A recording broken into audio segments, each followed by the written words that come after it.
Next gen astro நேயர்களுக்கு அடியேன் உங்கள் சிவயோகி சிவசக்திமான் சுவாமிகள் வணக்கத்தை தெரிவித்துக் கொள்கிறேன். இந்த பதிவில் ஆவணி மாத ராசி பலன்கள் தான் சொல்ல போகிறோம். 12 ராசிகளுக்கு உண்டான ஆவணி மாத ராசி பலன் சொல்ல போகிறோம். அதுக்கு முன்னாடி என்னுடைய குருநாதரனை வாங்கிக்கிறேன்.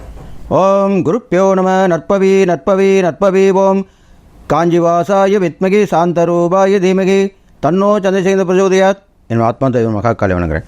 ஓம் காளிகாசாய வித்மகி மசான வாசின்ன தீமகி தன்னோ அகோர பிரச்சோதயாத். இந்த ஆவணி மாத ராசி பலன்கள் வரிசையில் பார்க்கும்போது வருகிற 17/8/2024 முதல் 16/9/2024 வரை இந்த ஆவணி மாதங்கள் நடைபெறும். பொதுவாகவே ஆவணி மாதம்னு பார்க்கும்போது நிறைய பண்டிகைகள் நடக்கக்கூடிய விசேஷங்களாக உள்ள மாதமாக சொல்லப்படுது. பொதுவாகவே ஆவணி மாதத்தில் தான் இந்த விநாயகர் சதுர்த்தி வர்றது, கிருஷ்ண ஜெயந்தி, கோகுலாஷ்டமி, இது மாதிரி பண்டிகைகள் நிறைய ஆரம்பிக்கக்கூடிய மாதமாக இது சொல்லப்படுது. ஆவணி அவிட்டம் இது மாதிரிலாம் சொல்லப்பட்டிருக்கு. அப்பேற்பட்ட அந்த உயர்ந்த மாதமான ஆவணியில் தான் நிறைய சுப காரியங்களும் நடக்கும். ஆடி மாதம் எதுவுமே பண்ணாமல் இருப்பாங்க. இந்த ஆடி முடிஞ்ச உடனே அதுக்கு தான் நம்ம முன்னோர்கள் சொல்லிட்டு போயிருக்காங்க, ஆடி மாதத்தில் எதுவும் பண்ணக்கூடாது. ஏன் தெரியுமா? ஆடி மாதத்தில் நீங்கள் உங்கள் ஜாதகப்படி உள்ள பரிகாரத்தை நிவர்த்தி பண்ணிக்கிட்டு எல்லா கோயிலுக்கும் போய் அந்த தெய்வங்களுடைய அனுகிரகத்தை பெற்று அதெல்லாம் வர்றதுக்கு ஒரு மாத காலம் ஆகிடும். குறைஞ்ச ஒரு 48 நாள் சொல்கிறோம். அதுதான் அந்த வழியாக சொல்ல வந்தது. அப்போ ஒரு மாத காலமாக நீங்கள் அந்த இறை வழிபாடுகள் இருந்து இறை சிந்தனையோடு இருந்து ஜாதகத்தை பார்த்துட்டு அதுக்குண்டான பரிகாரம்லாம் பண்ணி ரெடியாக இருந்தீங்கன்னா கண்டிப்பாக கல்யாணம் நடக்காத, திருமணம் நடக்காதவங்களுக்கு திருமணம் நடக்கும், குழந்தை பேர் இல்லாதவங்களுக்கு குழந்தை பேர் கிடைக்கும், சுபகாரிய முயற்சி நடத்துகிறவங்களுக்கு சுபகாரிய முயற்சி கண்டிப்பாக நடந்து முடியும். இது மாதிரிலாம் விசேஷம் நடக்கும். அதுக்கு தான் எப்பயுமே நம்ம முன்னோர்கள் அப்படி சொல்லிட்டு போயிருக்காங்க. அந்த வகையில் இப்போது பொது பலனை முதல்ல சொல்ல போகிறேன். இப்போ இந்த ஆவணி மாத கிரகநிலை பார்க்கும்போது மேஷம் முதல் மீன வரை உள்ள ராசி கட்டத்தில் ரிஷப ராசியில் குருவும் செவ்வாய் சேர்ந்து குருமங்கள யோகத்தை ஏற்படுத்தி கொடுத்துட்டுருக்காங்க.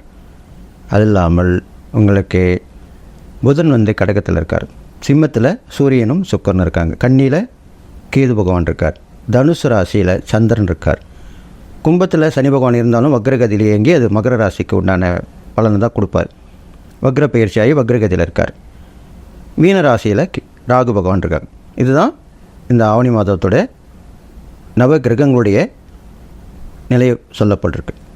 அப்போது இதனால் என்ன ஏற்படுன்னு கேட்டிங்கனாக்கா, பொதுவான பலன்கள் பார்க்கும்பொழுது எல்லாருமே தொழில் வளர்ச்சி அடைவாங்க. தொழிலில் இருக்கவங்க தொழில் வளர்ச்சி அடைவாங்க, வியாபாரத்தை விஸ்தரிப்பு பண்ணுவாங்க, புது புது திட்டங்கள் தீட்டி அது மூலிமா லாபத்தை சம்பாதிப்பாங்க, குடும்ப வாழ்க்கை மேன்மையாக இருக்கும் எல்லாருக்கும். இது இல்லாமல் சூரியன் வந்து தன்னுடைய சுயராசியான சிம்ம ராசியில் இந்த ஆவணி மாதம் ஃபுல்லாக போயிட்டுருப்பார். ஆவணி மாதன்றது சூரியனுடைய மாதம்தான். அப்போது சூரியன் அவருடைய ராசியில் இருக்கிறனால ஆத்ம பலம் பெருகும், எல்லாருக்கும் ஆத்ம பலம் பெருகும். இதுதான் முக்கியமான விஷயம். ஆத்மகாரகன் சொல்லப்படுகிறார். சூரிய பகவான் வந்து ஆத்மகாரகன் சொல்லப்படுகிறார். சந்திரன் வந்து மனோகாரகன் சொல்லப்படுகிறார். சந்திரன் வந்து சக்தியுடைய அம்சம், சூரியன் வந்து சிவனுடைய அம்சம். அப்போது சிவனுடைய சக்தி இந்த மாதம் ஃபுல்லாகவே இருக்க போகுது. எல்லாருக்குமே ஆத்ம பலம் பெற போகிறீங்க. ஆத்ம பலம் பெருகினாலே ஒரு மனிதனுக்கு தைரியம், தன்னம்பிக்கை, துணிச்சல் எல்லாமே வந்துடும். வெற்றி, சுறுசுறுப்பாக இருக்கிறது, இது மாதிரிலாம் நடக்கும். இது மாதிரி தான் நடக்க போகுது. அது இல்லாமல் சுக்கிரனும் கூட இருக்கிறனால சூரியனும் சுக்கிரனும் சேர்ந்திருக்கும் போது நிறைய விசேஷங்கள் நடக்கும். கேளிக்கை, சந்தோஷங்கள், தேவையானவற்றை பெறுகிறது, வெளியில் 4 இடம் போயிட்டு வர்றது, ஊர் சுற்றி பார்க்குறது, இதெல்லாமே நடக்கும். ஆண் பெண் இருக்குமே சமத்துவமாக உள்ள விஷயங்கள் நடக்கும். சரிசமமாக போற்றப்படுவாங்க. வீட்லேயும் சரி நாட்டிலையும் சரி சமமான ஒரு பங்கீடு இருக்கும். இப்போது சமபந்தி போஜனம்னு சொல்கிறோம்ல, கேள்விப்பட்டிருக்கீங்களா? எல்லாரையும் பக்கத்தில், ஏழை பணக்காரெலாம் கிடையாது. அந்த சமபந்தி போஜனா அதான், எல்லாரையும் பக்கத்தில் உட்கார வச்சு சாப்பிடுவாங்க. அந்த மாதிரி ஒரு சூழ்நிலை தான் ஆவணி மாதம் நடக்குது. அப்படிப்பட்ட கிரகங்கள் தான் இருக்குது. எல்லாம் அரசாங்கம் வந்து மக்களுக்கு விழிப்புணர்வு கொடுப்பாங்க, புதுசாக திட்டங்கள் திட்டி அதை நிறைவேற்றுவாங்க. இதெல்லாமே நடக்க போகுது ஆவணி மாதத்தில். அதனால் ஆவணி மாதம் வந்து அருமையான மாதம் சொல்லப்படுது. பெரும்பாலும் திருமணம் நடக்காதவங்களுக்கு திருமணம் நடக்கக்கூடிய முக்கியமான மாதமாக ஆவணி மாதம் கடைபிடிக்கப்படுகிறது. அதனால் சந்தோஷமாக இந்த மாதத்தை நீங்கள் தள்ளி இல்லை இப்போ நான் சொல்லக்கூடிய பலன்கள்லாம் கேட்டு நல்லபடியாக நடக்கணும்னு சொல்லி இந்த 12 ராசிக்குள் உண்டான பலனை இப்போ பார்க்க போகிறோம். அதுக்கு முன்னாடி என்னுடைய நீங்கள் பொது பலன் தான் நான் சொல்லிட்டு வரேன். அதனால் வந்து எல்லோரும் கமெண்ட்ஸில் என்ன பண்ணுறீங்க, உங்களுடைய குறிப்புகள்லாம் கொடுக்குறீங்க. அது வேண்டாம். நான் வந்து வாட்ஸ்அப் நம்பர் எனக்கு கீழே இருக்குது. அது வாட்ஸ்அப் நம்பர் என்னுடைய இன்டர்வியூ போது கீழே வரும். அந்த வாட்ஸ்அப் நம்பரில் எல்லாரும் வாங்க. ஃபோன் பண்ணி நான் எடுக்கலாம் கூட வாட்ஸ்அப் நம்பரில் வாங்க. நான் பிஸியாக இருப்பேன். அப்புறமா நான் பார்த்துட்டு உங்களுக்கு கால் பண்ணுவேன். உங்கள் பிரச்சனை கண்டிப்பாக தீர்க்கப்படும். என்னுடைய அனுபவத்தினால் பார்த்து உங்களுக்கு ஆராய்ச்சி பண்ணி அனுபவப்பட்டு கண்டிப்பாக உங்கள் முட்டின் எங்கே போய் எங்கே பார்த்துருப்பீங்க. ஆனால் என்னுடைய பிரச்சனை என்கிட்ட வந்துட்டிங்கன்னா கண்டிப்பாக தீர்க்கப்படும். நீங்கள் கண்டிப்பாக நல்லா இருப்பீங்கன்னு சொல்லி வாழ்த்தி இந்த பொது பலனோட 12 ராசிகளுக்கு உண்டான ஆவணி மாத ராசி பலன் தான் இப்போ சொல்ல போகிறேன். அந்த வகையில் இப்போது மேசராசிக்கார் சொல்ல போகிறேன். மேசராசிக்காரன் பார்க்கும்போது அவங்களுக்கு இது நாள் வரைக்கும் ஒரு சோர்வாக, ஒரு தன்னம்பிக்கை இல்லாமல், ஒரு சுறுசுறுப்பு இல்லாமல் இருந்தவங்களாம் இப்போது இந்த ஆவணி மாதத்துலேருந்து சுறுசுறுப்பாகிடுவாங்க. தன்னம்பிக்கை வந்துடும். வெற்றி மேல் வெற்றி பெற போகிறாங்க. அவங்களுடைய ராசியாதிபதி யோகத்தை கொடுக்கக்கூடிய வகையில் அமைஞ்சிருக்காரு. அதனால் இப்படிப்பட்ட பலன்லாம் உங்களுக்கு நடக்க போகுது. குடும்பத்தில் குதூகலமாக இருப்பீங்க, சந்தோஷமாக இருப்பீங்க. சில பேருக்கு சொத்து சுகம் வந்து சேரும். சொத்து, பூர்வீக சொத்து வந்து சேரும். இல்லைன்னா நீங்கள் ஒரு சொத்தை வாங்குவீங்க, அதுக்குண்டான பணம் வந்து சேரும். இது மாதிரிலாம் உங்களுக்கு நினைக்க போகுது. பொருள் உதவி கிடைக்கும், பண உதவி கிடைக்கும், இதெல்லாமே கிடைக்கும். வீடு தங்காமல் சுற்றுவீங்க, வெளில நிறைய போயிட்டு வருவீங்க.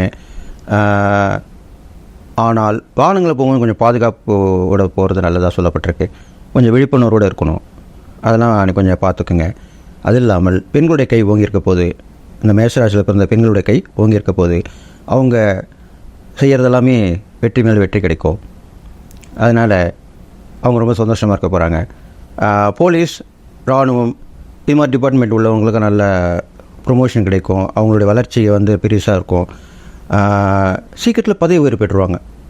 சமீபத்தில் கூட பார்த்தீங்கன்னா கேள்விப்பட்டிருப்பீங்க, காவல்துறையிலேருந்து டக் டக்குன்னு மாற்றிட்டு வேறு புதுசாக வந்திருக்காங்க. அந்த மாதிரி தான் உங்களுக்கு அமைய போகுது. அதுக்காக உதாரணத்துக்காக அப்படி சொன்னேன்.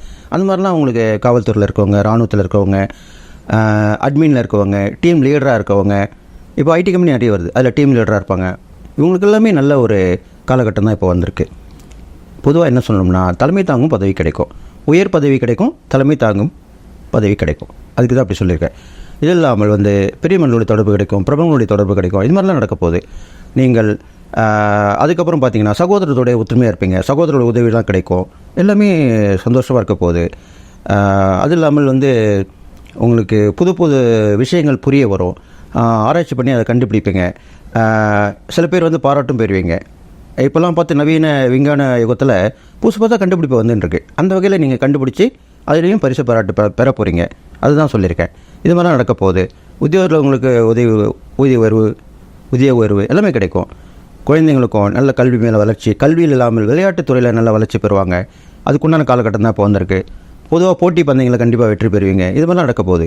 நீங்கள் இறை வழிபாடு பண்ணும்போது பார்த்தீங்கன்னாக்கா உங்களுக்கு மேலும் சிவனும் சக்தியும் சேர்ந்த ஒரு அம்சமாக இருக்கணும். சிவன், சக்தி, முருகர், இந்த 3 பேரையும் நீங்கள் வணங்கக்கூடிய மாதமாக தான் இந்த மாதம் சொல்லப்பட்டிருக்கு.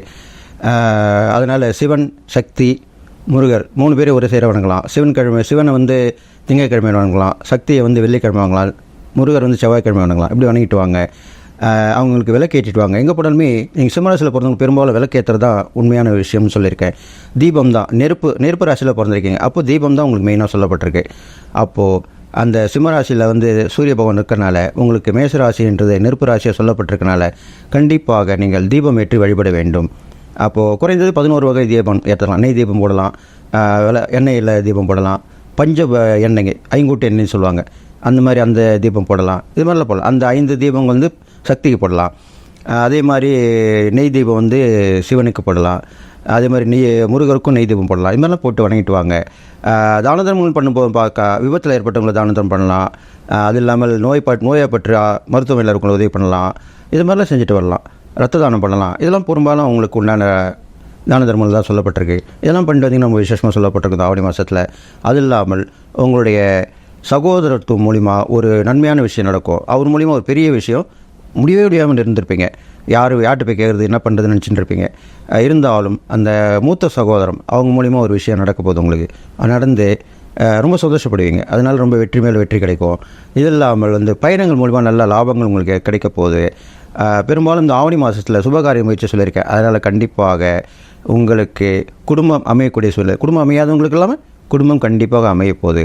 அப்பேற்பட்ட ஒரு அமைப்பு தான் இப்போ இருக்குது. குடும்பம் அமைஞ்சு சந்தோஷமாக இருக்க போகிறீங்க. வருமானங்களும் வந்து சேரப்போகுது. கேட்ட இடத்துல உதவிகள் கிடைக்கும். இது மாதிரிலாம் நடக்க போகுது. அப்போ எல்லாமே சந்தோஷமாக தான் இருப்பீங்க. அப்போது நீங்கள் உடம்பையும் கொஞ்சம் வெளியில் பயணங்கள் போகும்போது கொஞ்சம் ஜாக்கிரதையாக பார்த்துக்கணும். அவ்வளோதான் சொல்லப்பட்டிருக்கு. எதிரிகள் தொல்லையும் ஒழிஞ்சிடும். எதிரிகள் வந்து மறைமுக எதிரிகளாக இருப்பாங்க. அவங்கள கூட உங்களுக்கு அவ்வளோவா தொல்லை கொடுக்க மாட்டாங்க. இப்போ உள்ள காலகட்டத்தில் இந்த கிரகங்களுடைய சேர்க்கை பார்வை மழைனால அது மறைஞ்சு போயிடும். அவங்க மனசும் மாறிடும். அதுதான் உண்மையான விஷயம். ஒரு நேரத்தில் இருக்கிற குணம் ஒரு நேரத்தில் இருக்காது மனிதனுக்கு. அது மாதிரி ஒன்று நேரங்கள் இப்போ நடக்கிறனால உங்களுக்கு அந்த மறைமுக தொல்லை, எதிரிகள் தொல்லை இதெல்லாமே அறவே ஒழிஞ்சிடும். இது மாதிரிலாம் ஒரு விஷயம் சொல்லப்பட்டிருக்கு. அதனால் இந்த ஆவணி மாத பலன் பார்க்கும்போது உங்களுக்கு மேன்மேலும் நல்லா தான் இருக்குன்னு சொல்லி நீங்கள் நான் சொன்ன இந்த சிவன் சக்தி முருகர் வழிபாடு பண்ணிட்டு வரலாம். அது இல்லாமல் நான் சொன்ன தான தர்மங்கள் பண்ணிட்டு வரலாம். இது மாதிரிலாம் பண்ணிட்டு வாங்க. பெரும்பாலும் நீங்கள் பகலில் போயிட்டு வரதான் பெஸ்ட்டாக சொல்லப்படுது. எப்பயுமே மேசராசிக்காரனுக்கு வந்து இரவை விட பகல் தான் மேன்மையாக சொல்லப்பட்டிருக்கு. மாலை வேலையில் ஓய்வு எடுத்துக்கலாம். முடிக்க வேண்டிய வேலையெல்லாம் பகல் பொழுதில் செஞ்சுட்டு வாங்க. அப்போ கண்டிப்பாக உங்களுக்கு நல்லது நடக்கும். பூமியில் லாபங்கள் ஏற்படும். வீடு விஷயங்கள், மனை விஷயங்கள் இது மூலமாக லாபங்கள் கிடைக்கும். அதில் செய்யக்கூடிய தொழில், அதில் செய்யக்கூடிய வியாபாரங்கள் எல்லாமே வளர்ச்சி அடைய போகுது. அதனால் இந்த மேசராசிக்காரங்களுக்கு எல்லா வகையிலுமே இந்த ஆவணி மாதம் ஏற்றமான பலனாக இருக்க போதுன்னு சொல்லி எல்லா நாளும் பெற்று வாழ்வீங்கன்னு சொல்லி வாழ்த்தி விடைபெறுகிறேன். நன்றி, வணக்கம்.